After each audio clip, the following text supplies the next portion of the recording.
இந்த வாரம் விஜயின் வாரம். இன்றைய தலைமுறை ஹீரோக்கள்ல அதிக அளவில் உதவி இயக்குனர்களுக்கு இயக்குனர் வாய்ப்பு வழங்கியதுல விஜயும் ஒரு முக்கியமான ஹீரோ. அப்படி அவரால் அறிமுகப்படுத்தப்பட்ட இயக்குனர்களை பற்றி தான் இந்த வீடியோவில் நம்ம பார்க்க போகிறோம். Love today Balasekaran.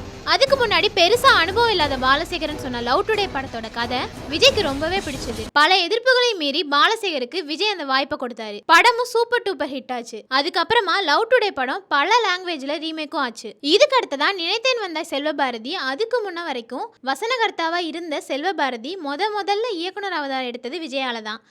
நினைத்தேன் வந்தாயோட வெற்றிக்கு பிறகு பிரியமானவளை போன்ற மாபெரும் வெற்றியை விஜய் செல்வபாரதி கூட்டணி தந்துச்சு.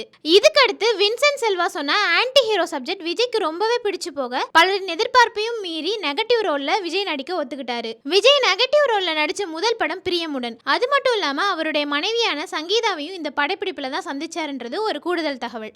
இதுக்கு அடுத்து துல்லாத மனமும் துள்ளும் எழில் வடிவேல் அவர்களையும் ஊர்வசி அவர்களையும் மனசுல வச்சு எழுதிய கதை தான் ருக்மணிக்காக. அந்த கதை விஜய் கிட்ட வந்த உடனே துல்லாத மனமும் துள்ளும் மாறி அந்த வருஷத்தோட மிகப்பெரிய வெற்றி படமாச்சு. இதுக்கு அடுத்ததான் ரமணா திருமலை. விஜயின் திருமலை படத்துல அறிமுகமானவர் தான் இயக்குனர் ரமணா. அது வரைக்கும் அவருடைய எல்லா படங்களும் ஆக்ஷன் கலந்தா இருக்கும். ஆனா முழுக்க ஒரு மாஸ் ஹீரோவா விஜய் ஆனதுக்கு அடித்தளம் திருமலை படம் தான். இது மட்டும் இல்லாம விஜயால அறிமுகப்படுத்தப்பட்ட இன்னும் சில இயக்குனர்கள் இருக்காங்க. மஜித் அவர்களை தமிழன் படத்துல அறிமுகப்படுத்தியிருந்தாரு. மாதேஷ் அவர்களை மதுரை படத்துல அறிமுகப்படுத்தியிருந்தாரு. இயக்குனர் மகேந்திரன் அவர்களுடைய மகனான ஜான் மகேந்திரனை சச்சின் படத்துல அறிமுகப்படுத்தியிருந்தாரு. பரதன் அவர்களை அழகிய தமிழ் மகன் படம் மூலமா அறிமுகப்படுத்தியிருந்தாரு.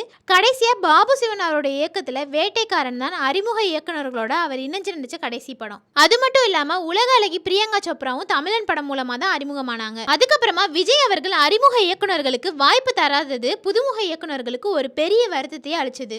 இந்த விஜய் வாரத்துல அவரை பத்தின பல சுவாரஸ்யமான தெரியாத தகவல்களை தெரிஞ்சுக்க சினிமா போகன் சேனலை சப்ஸ்கிரைப் பண்ணுங்க.